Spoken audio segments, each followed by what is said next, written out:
Hi, everyone. Welcome to the Water and Energy for Food Introductory Week. We're really excited to have you all attending today and throughout the week, and we will be starting shortly. My name is Cassie Rodriguez. I'm the Donor Relations Manager for Water and Energy for Food, and I will be facilitating today's session.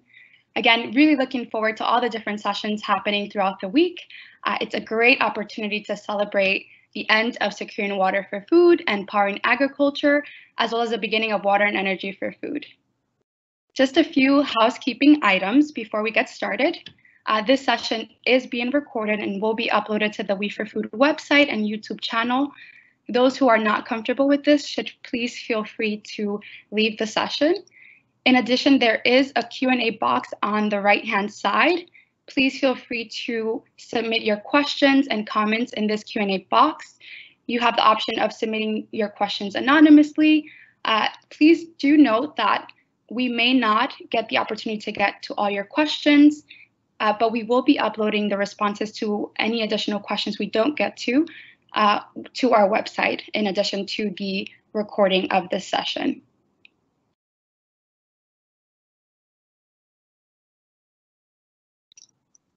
Over the course of the next 4 days, the Water Energy for Food team will host 7 sessions. In these webinars, we will revisit the first generation grand challenges, securing water for food and powering agriculture, to explore their results, lessons learned, and share insights from the evaluation teams. We'll then close out the week with a panel featuring our steering committee, partners who will discuss We for Food's next steps as a program and how potential partners can get involved. Note that all sessions will be in English. There will be simultaneous transcription in French and Arabic. Since our regional hubs cover both English and French-speaking countries, before continuing, I would like to give the floor to Rokia Goldman to briefly summarize the instructions in agenda in French. Over to you, Rokia. Thank you, Cassie. Bonjour à toutes et à tous, chers partenaires. Je voudrais, au nom du secrétariat de l'initiative internationale Water and Energy for Food, donc eau et énergie pour l'alimentation, vous souhaiter la bienvenue à cette semaine d'introduction. Je suis Rokia Goldman et je travaille pour la GIZ. Ensemble avec l'USAID, nous mettons en œuvre les activités de l'initiative au nom de nos partenaires financiers, que je remercie beaucoup. Donc, cette semaine, nous célébrerons le lancement de la nouvelle initiative eau et énergie pour l'alimentation, mais aussi bien évidemment la clôture officielle de 2 initiatives précédentes, Powering Agriculture et Securing Water for Food. La semaine sera donc très riche en discussions et partage d'expériences. Et le vendredi, nous la terminerons avec une table ronde au cours de laquelle les membres de notre comité de pilotage discuteront des prochaines étapes du programme et de la manière dont les partenaires potentiels pourraient s'y impliquer. Donc, n'oubliez pas de vous inscrire si vous ne l'avez pas encore fait. J'en profite aussi pour vous informer que les lancements officiels de nos pôles régionaux se tiendront virtuellement du 28 au 30 septembre sur invitation. Vous pourrez nous contacter pour plus d'informations. Par ailleurs, chaque mercredi du 7 octobre au 3 décembre, vous pourrez participer à nos sessions d'apprentissage au cours desquelles différents sujets seront abordés et vous pourriez aussi largement profiter des leçons apprises des 2 programmes précédents. Pour finir, je voudrais vous donner quelques informations et instructions importantes sur le déroulement du webinaire d'aujourd'hui.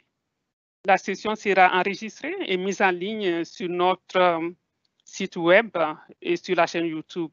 En restant connecté, vous donnez automatiquement votre accord pour l'enregistrement. Aussi, nous vous prions d'écrire vos questions et commentaires dans la boîte questions-réponses sur le côté droit de votre écran.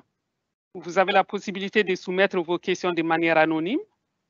Et vu qu'il n'y aura pas beaucoup de temps pour les questions, sachez aussi qu'en likant une question, vous augmenterez la probabilité qu'elle soit posée aux intervenants. Je remercie d'avance toutes les personnes présentes aujourd'hui et tout au long de la semaine. With that, Katie, I give you the floor back. Thank you. Thank you so much, Rokia, for kicking us off in French. Now, I'd like to welcome you all to our first session. Becoming One, the official launch of Water and Energy for Food, a grand challenge for development. In today's webinar, we'll hear from our steering committee as I present the different themes of We for Food and the importance those themes play in improving the water, energy, ag nexus. Since we have such a wide-ranging audience today from around the world, I'm first going to share a bit about the background of the program for those of you unfamiliar with We for Food and its predecessor, SWIFT Empowering Ag. We for Food is a second-generation grand challenge for development that continues the partnerships of its predecessors, as was mentioned, Securing Water for Food and Powering Agriculture, a joint initiative of the German Federal Ministry for Economic Cooperation and Development, BMZ, the Foreign Ministry of the Netherlands, Sweden through the Swedish International Development Cooperation Agency, and the US Agency for International Development, USAID. We for Food builds on the lessons learned from these previous programs to accelerate innovations operating in the water, energy, food nexus.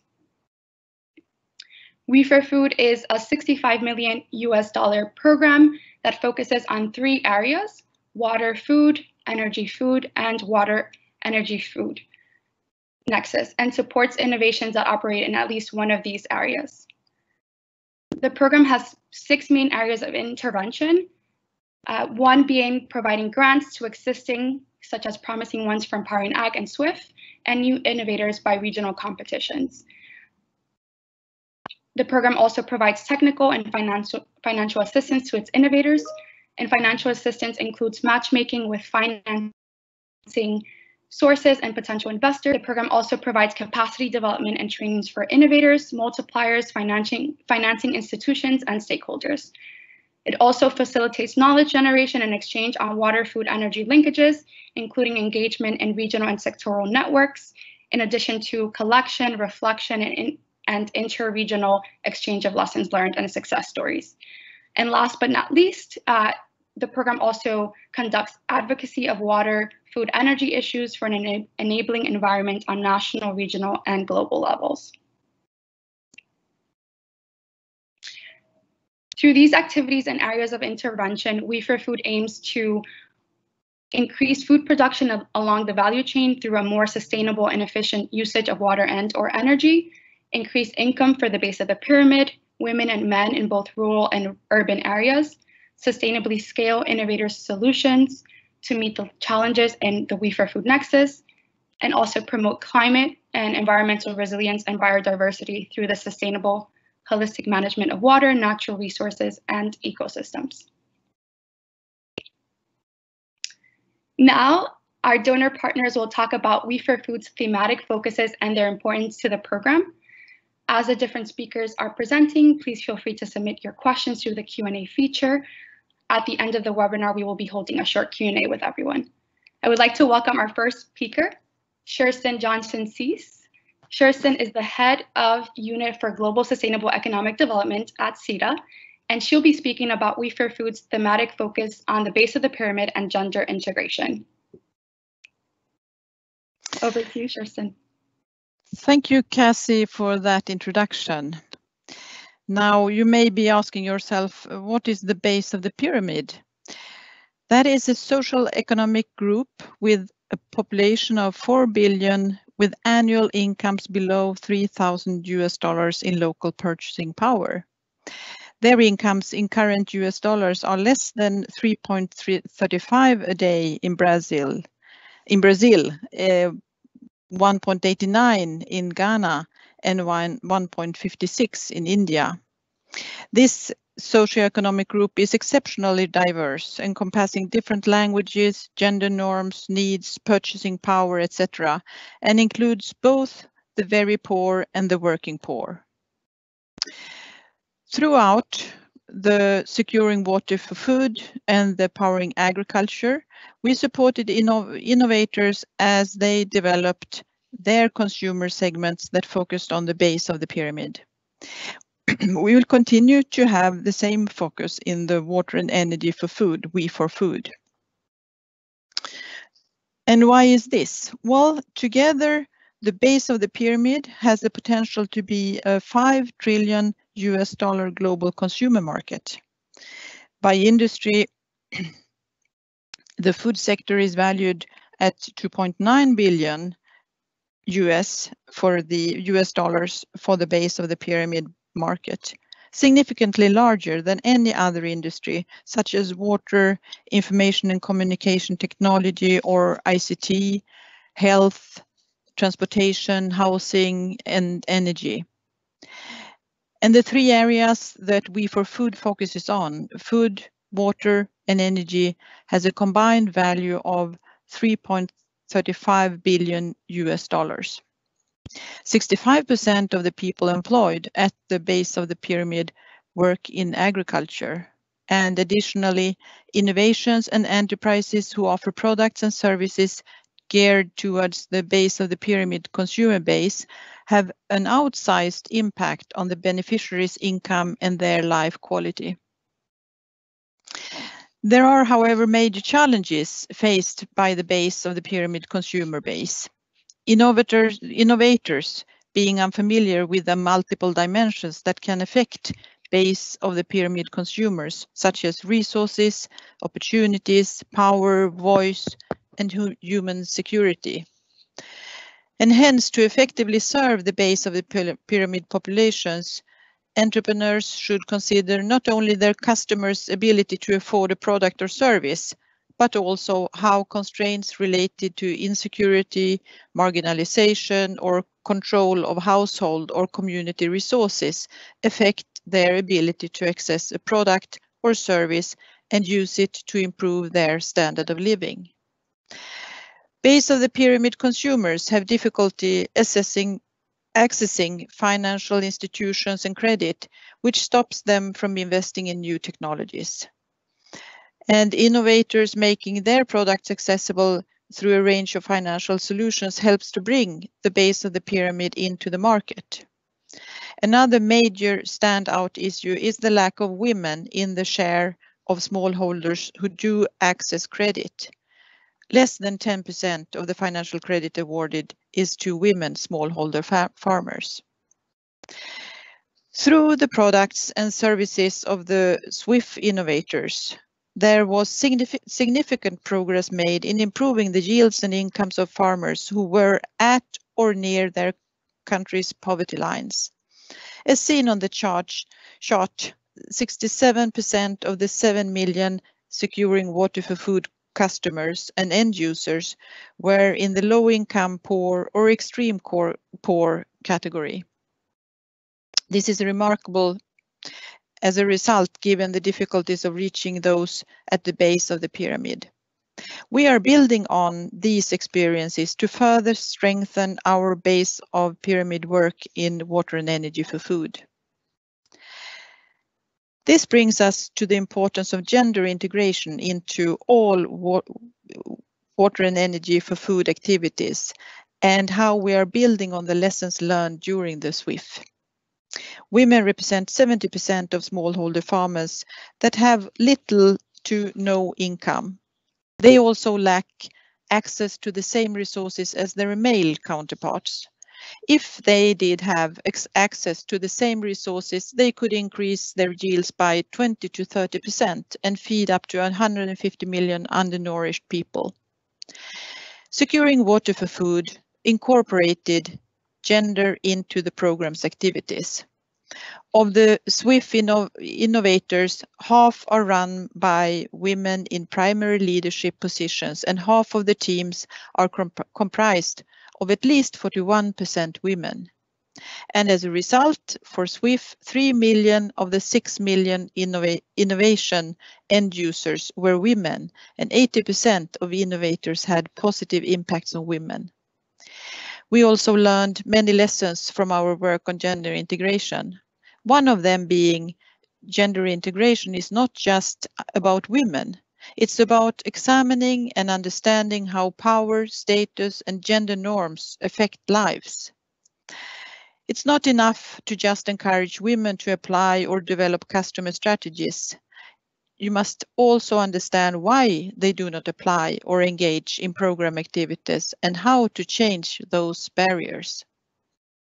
At the end of the program, one of our most important findings in the Securing Water for Food final evaluation was that further investigation is needed into uneven benefits from innovations for women and poor. Gender integration should be at the forefront of innovations and programs to help reduce the systemic inequality that exists in communities. The greater inclusion of women will assist in overcoming the limitation in the opportunities of 1/2 of its population. And in addition, attention needs to be given to poor end users to ensure greater benefit from innovations and improved income. If we want to integrate gender and focus on base of pyramid, we must understand the community and cultural context in which innovators operate. That's why in Water and Energy for Food, our activities will have a stronger focus on gender and base of the pyramid consumers. Throughout each level of our program, gender has a role, from integrating gender into recruitment processes, to the selection of onboarding of innovators, and even the technical assistance we provide. Gender is factored into how we act and the targets we aim to achieve.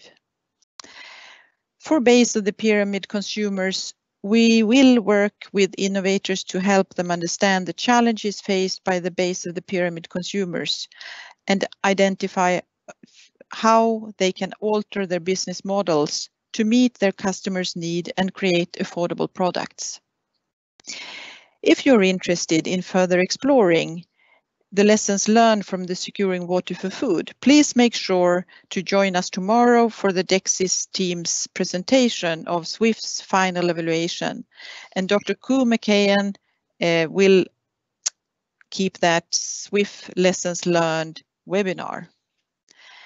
And other Water and Energy for Food resources include the Innovator Guidebooks, and on the Innovator Guidebook on business models for the base of the pyramid consumers, and the Gender Missing Market report.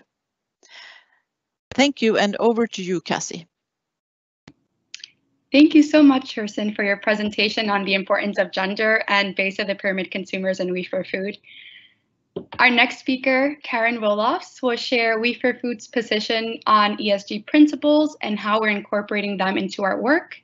Karen Roelofs is the head of the water team at the Inclusive Green Growth Department of the Ministry of Foreign Affairs in the Netherlands, and she will be speaking about We for Food's thematic focus on ESG, environment, social and governance, and climate action and natural resource use. Over to you, Karen.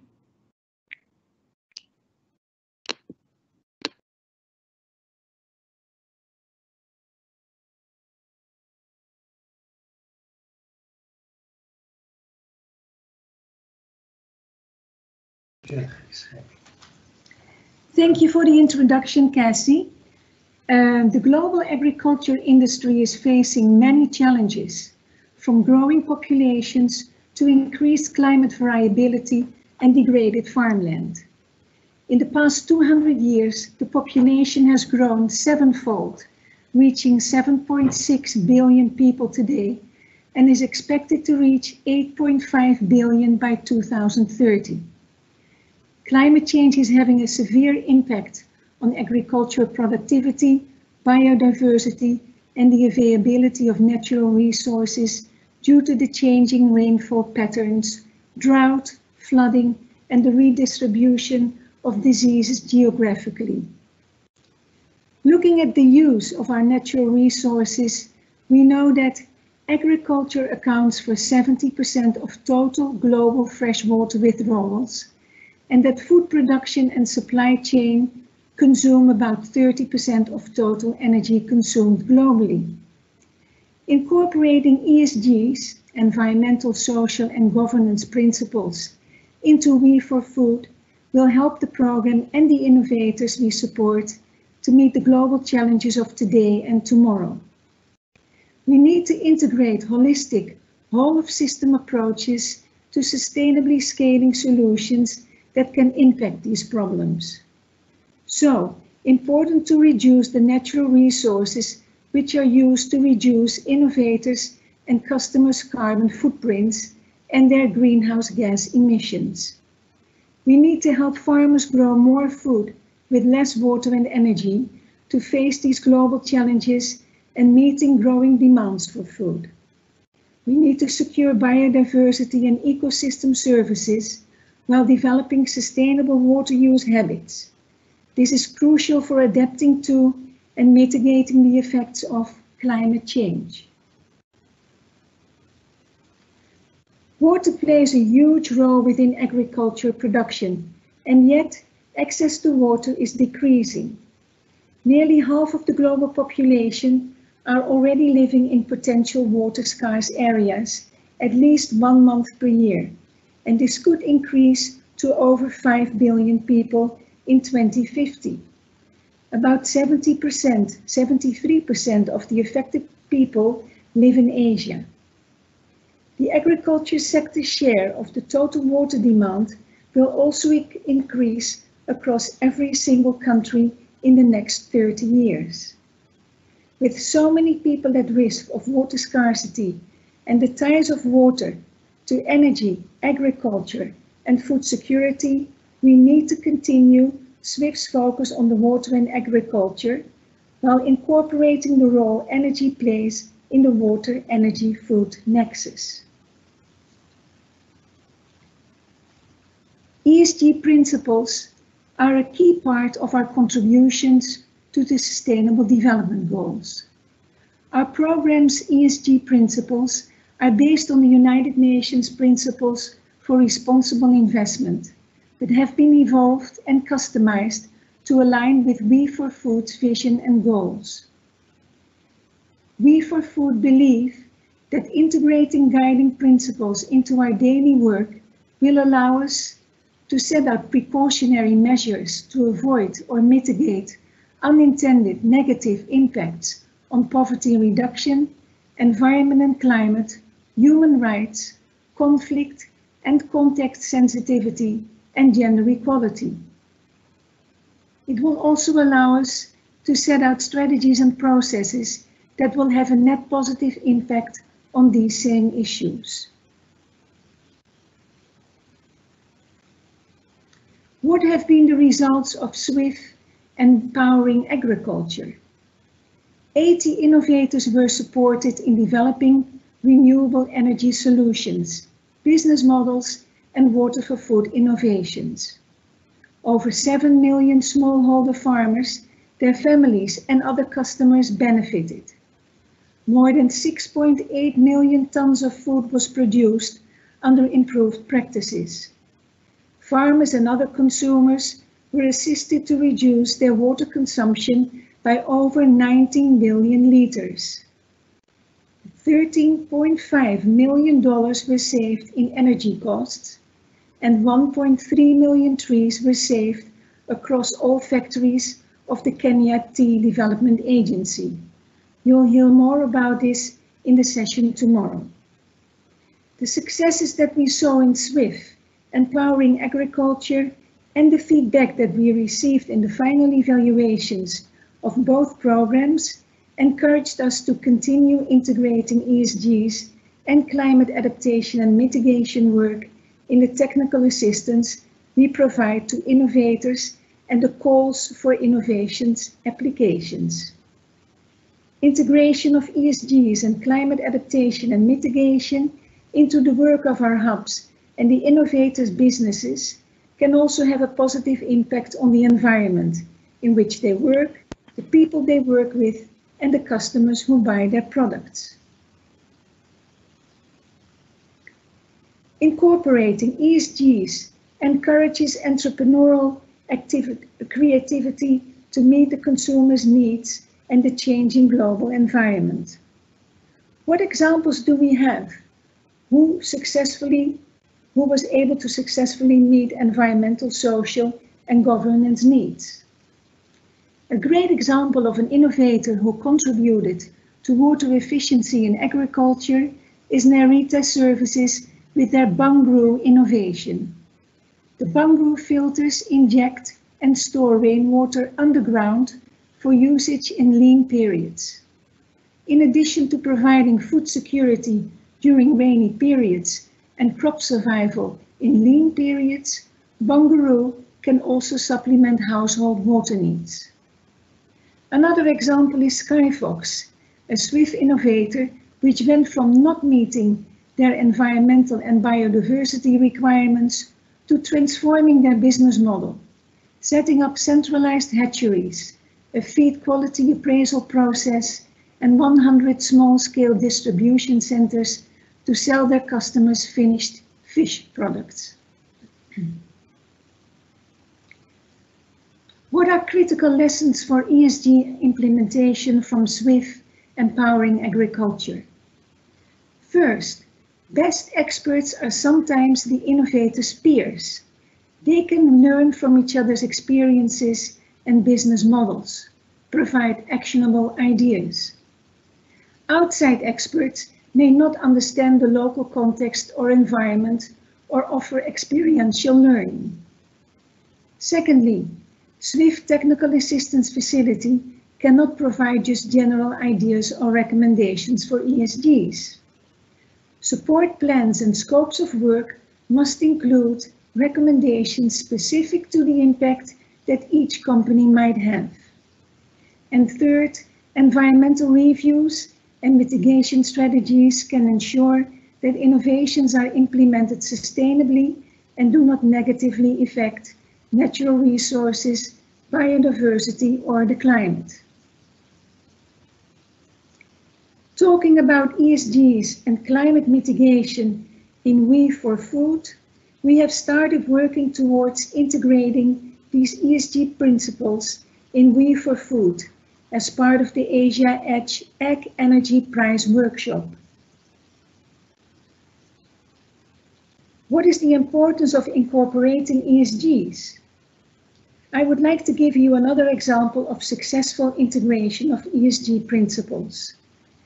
Gampower, a finalist for our Asia Edge Ag Energy Prize, who understood the environment in which they work and ongoing social concerns, transitioned their business accordingly to focus on their online features and limit in-person business. This type of ESG-focused support will continue throughout the program and help innovators develop environmentally and climate-friendly innovations that reduce water and energy consumption. With sustainability integrated into their operations, the innovators we work with can have an outsized impact on their customers and the communities in which they work. Thank you, Karen, for sharing the importance of ESG principles in We4Food's work and our innovators' businesses. I would like to welcome our next speaker, Mervyn Farrow. Mervyn is the director of the Center for Development Innovation in USAID's Global Development Lab. He'll be speaking about We4Food's collaboration with the private sector and the program's support of countries' journey to self-reliance. Mervyn?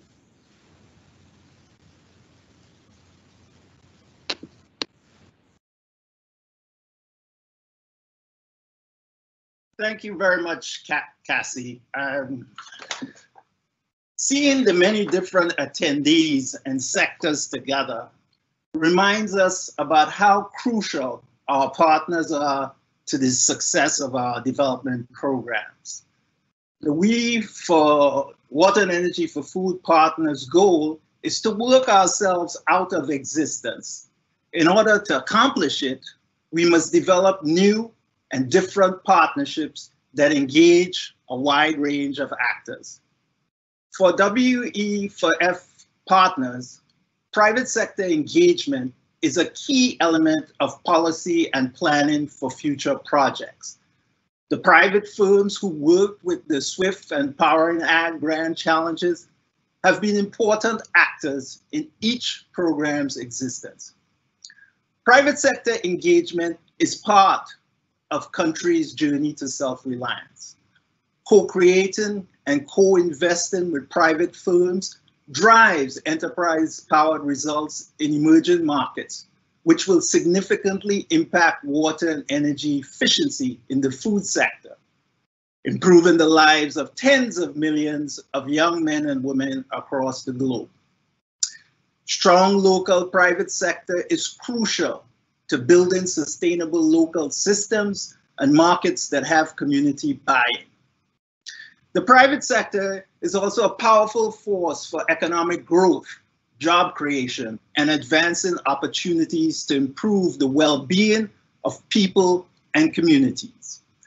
By working with local, regional, national, and international private sector actors, we can build relationships and connections that might not otherwise exist.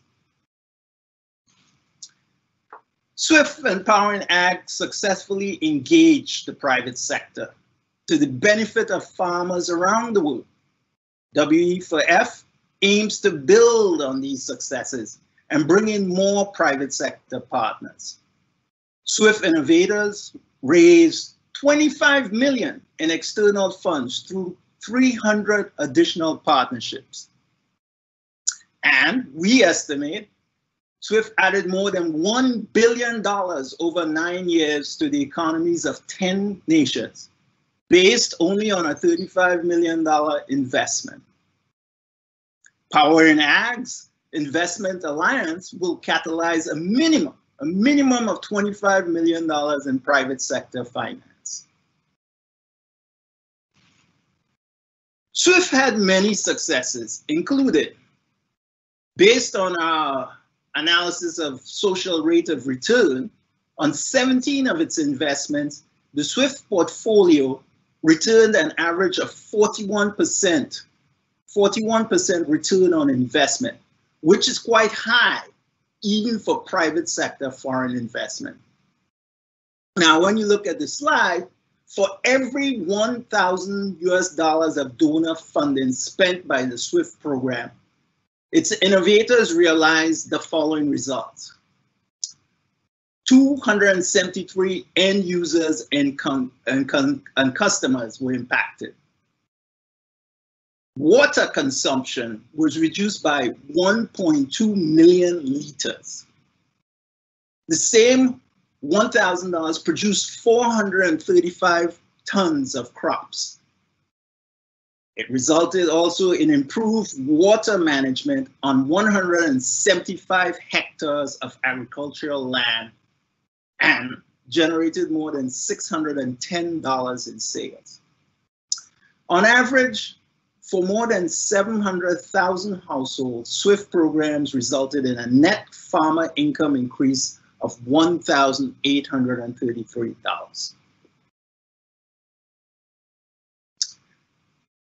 By deepening the collaboration under the Water Energy for Food partners had with the private sector in SWIFT and Powering Ag to design and implement water energy for food, we can improve project outcomes while supporting countries on their journey to self-reliance.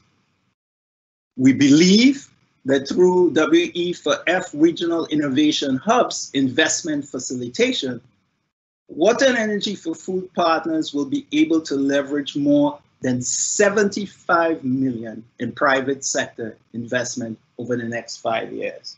I want to thank you very much for allowing me to make these brief remarks. I need to sign off now, but look forward to joining you at times during the remainder of the week. Over to you, Cassie. Thank you. Thank you, Mervyn, for those remarks on the importance of private sector engagement and for your time in today's session.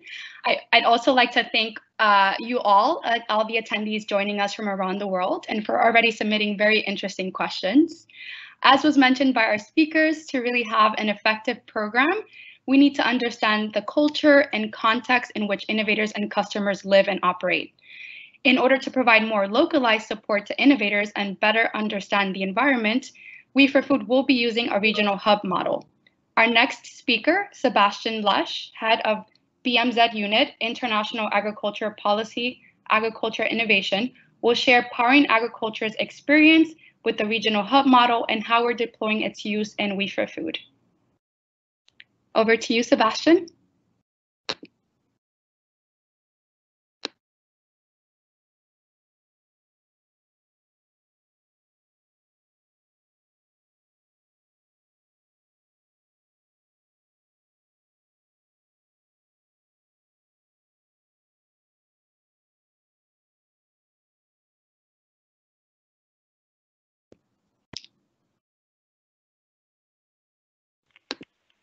Hello.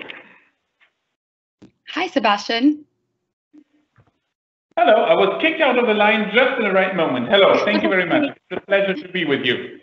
Glad to have you on board. Thank you so much. And I'm now turning it over to you for your session. Thank you very much. The main challenge is right at the top here. We need to produce more, we need to produce better with less input. We face 4 major challenges in the eradication of hunger. Feeding a fast and constantly growing global population. We need to figure in the consequences of climate change, of environmental degradation. We need to figure in the overuse of water resources and the decline of conventional energy resources. So yes, we need to produce more, better, sustainably, with less.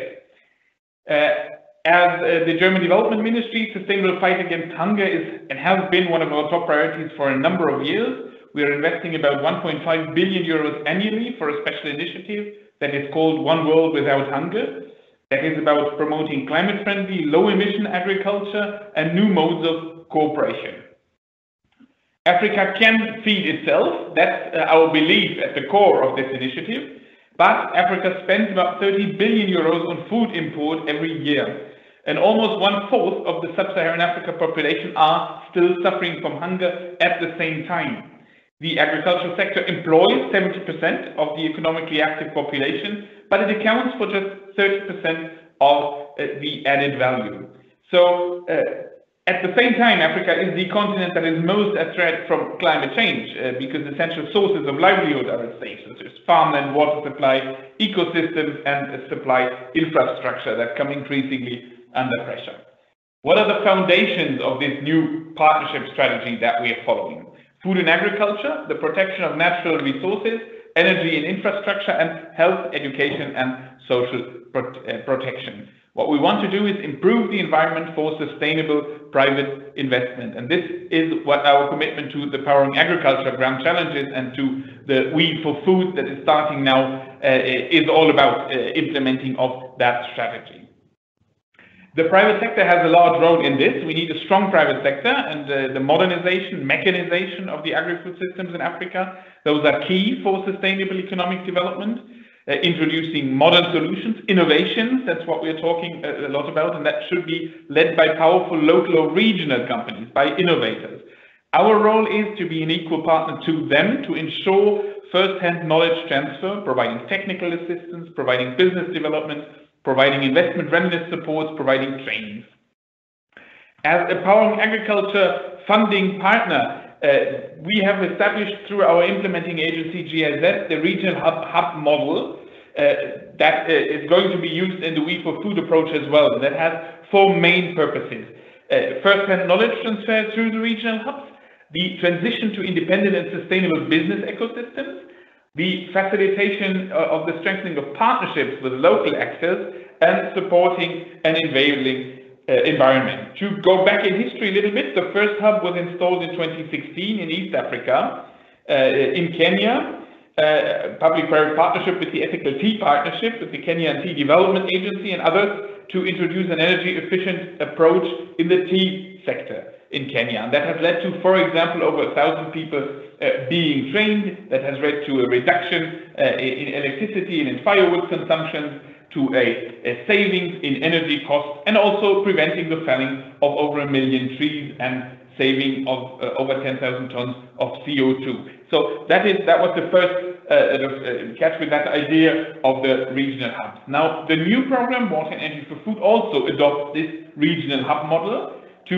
create supportive interconnected environments, to support this long-term transition that ultimately aims at a non-donor funded sustainable business ecosystem.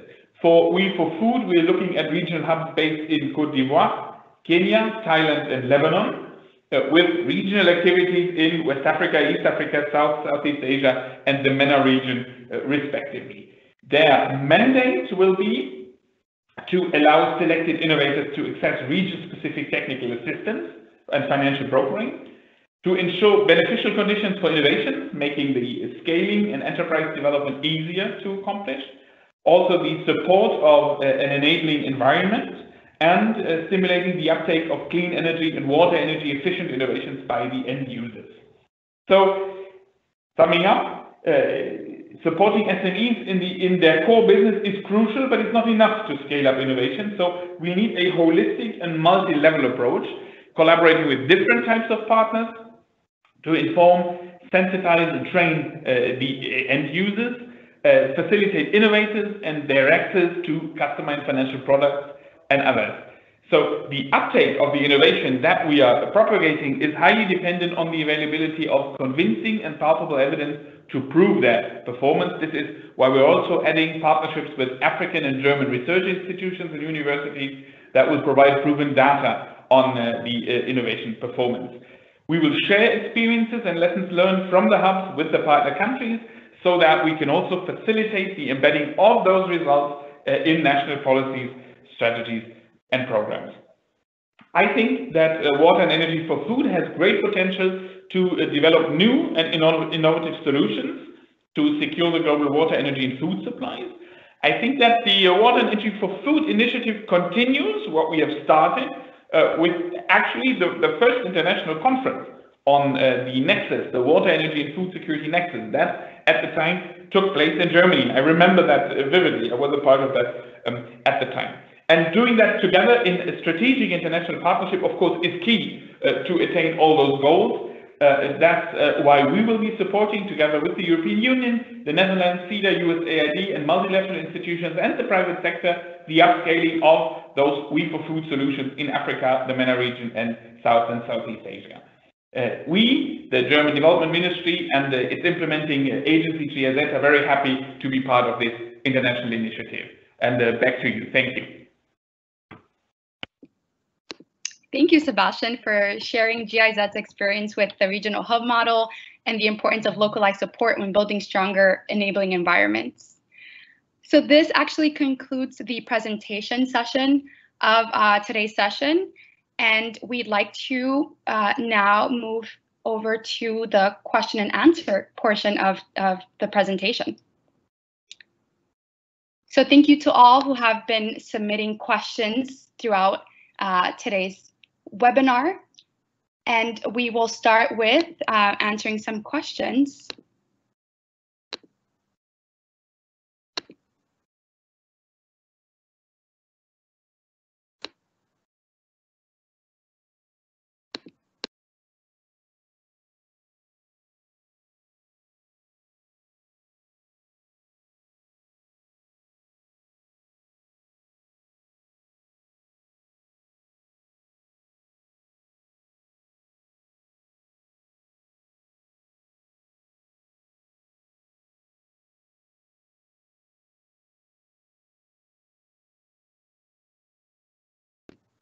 So apologies for the slight delay in the pause. The first question we have today is, you have mentioned that the challenges facing the agri-food system are global. How do you plan to address this by implementing interventions in only a few regions? Over to Sebastian to answer the question. With pleasure. Thank you very much. Obviously, that is true, but obviously also you have to start somewhere. So what we're doing is primarily targeting the regions that are most affected by the effects of climate change, energy poverty, and population growth, because that's where the intervention is most urgent and most needed. But we will put a special emphasis on large-scale trainings, on the sharing We4Food's innovative approaches and experiences, so that also other regions then can benefit too. And we'll also look at identifying synergies with other programs to embed the topics that we're dealing with within the We4Food initiative into their respective portfolios to make sure that we get significant upscaling done. Thank you. Thank you. The next question is, what is the plan for Southern Africa? Will there be another regional innovation hub to cover the countries in that region?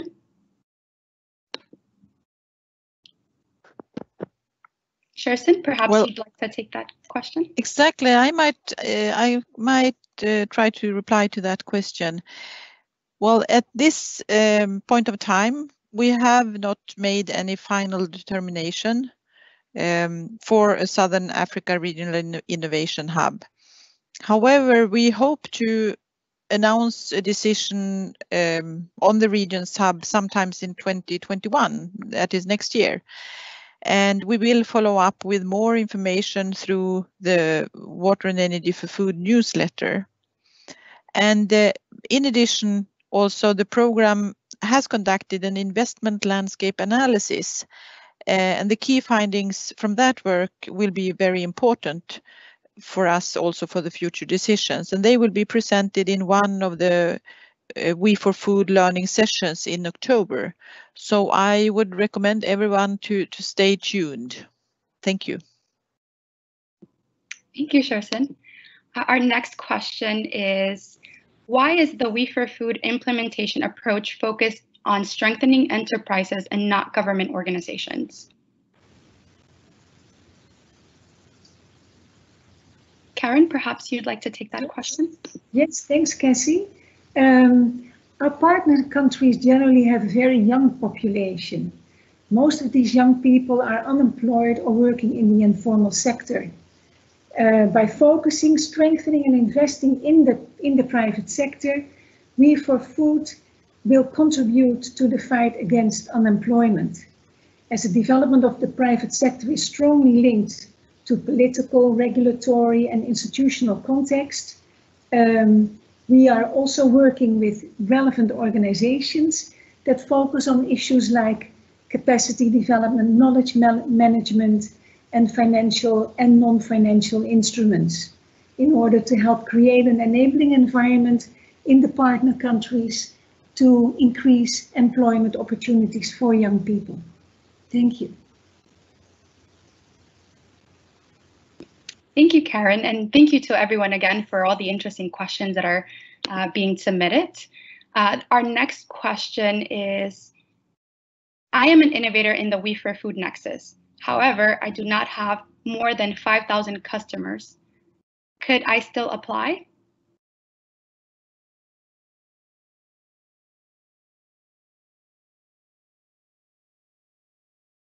Karen, perhaps you'd like to take this question?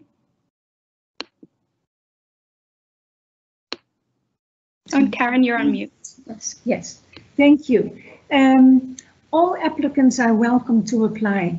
However, as will be described in all regional innovation calls, specific criteria will be listed in each call for each regional innovation hub, and there will be eligibility screening at that time.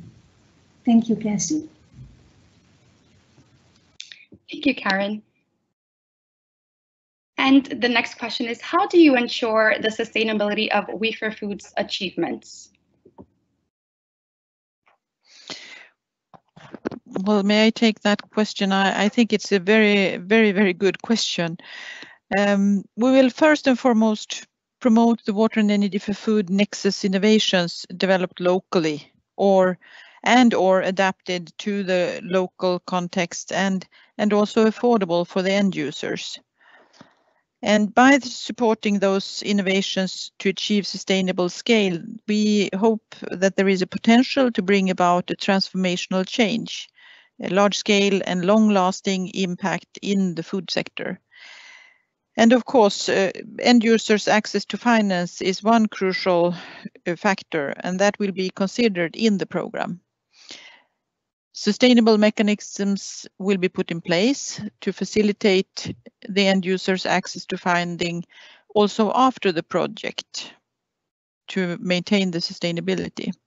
And this will hence ensure sustainability of the innovations even after the end of the program Water and Energy for Food. Thank you, Kerstin. So we have a couple more questions coming through. Our next question is, we are really interested in partnering with We4Food. What is the process to connect with your team and discuss potential areas of collaboration?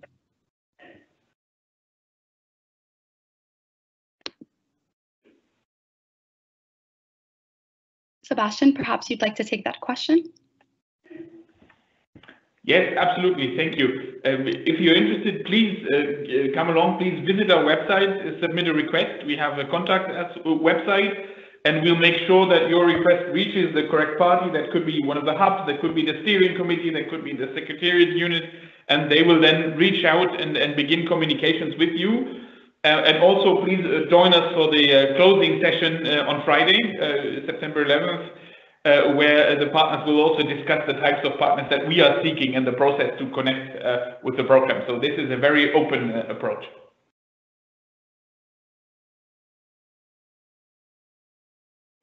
Thanks, Sebastian, for that response. Next question, when will We4Food release the next call for innovations?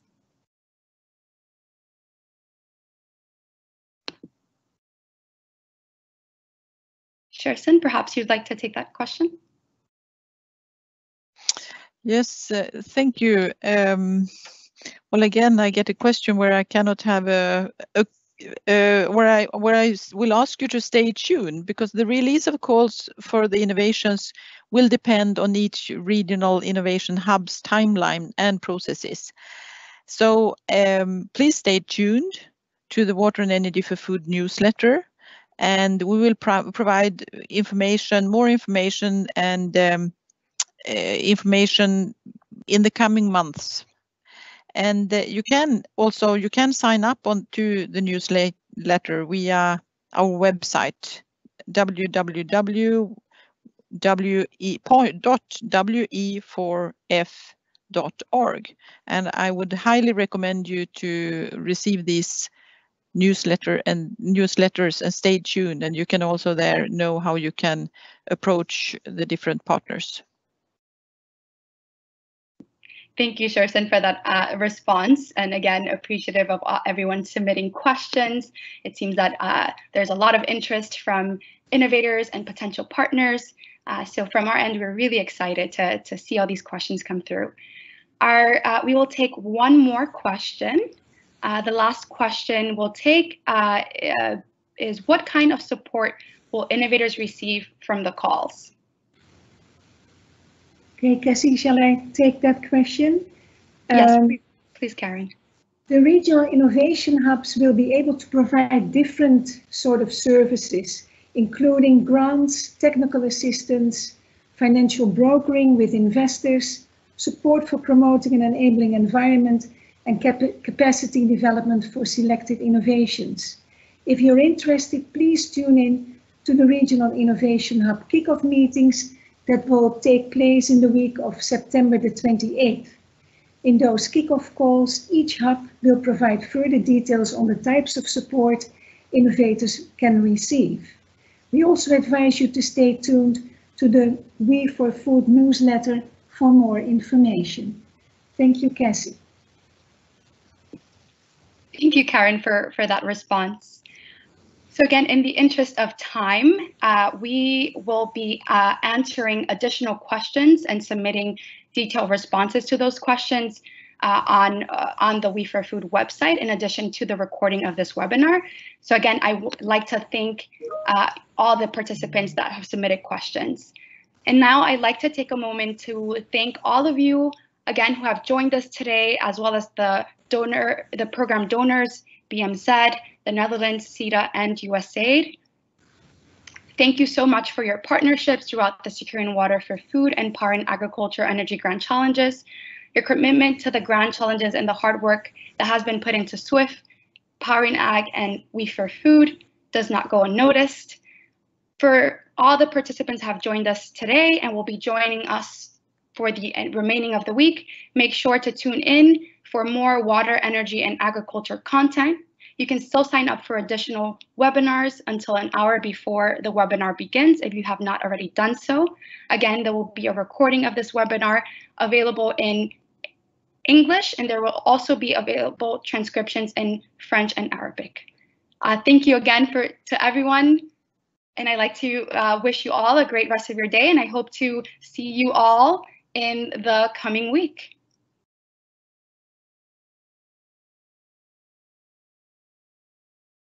Any final remarks from our donor partners, our speakers for today's session?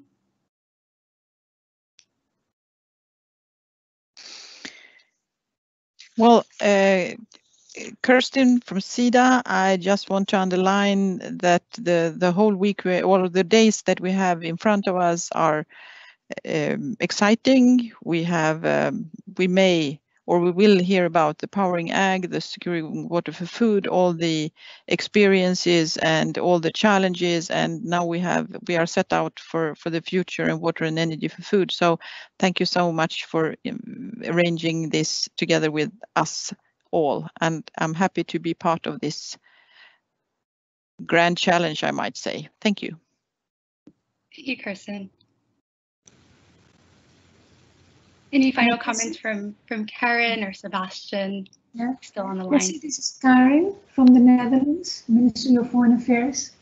Thank you very much. I hope this was useful for all those who participated in this session. I look forward to the coming sessions, and I'm really excited about this new program. I think it's very, very important in light of the developments that are going on. And I really hope it will benefit a lot of people who have tuned in, and I hope that they'll come up with lots of interesting proposals. Thank you very much. Thank you very much. Also from my side, no points to be added. I'm very much looking forward to this collaboration. Thank you. Thank you, Sebastian. And again, thank you, everyone. And we will be hopefully seeing you in tomorrow's session. Bye, everyone.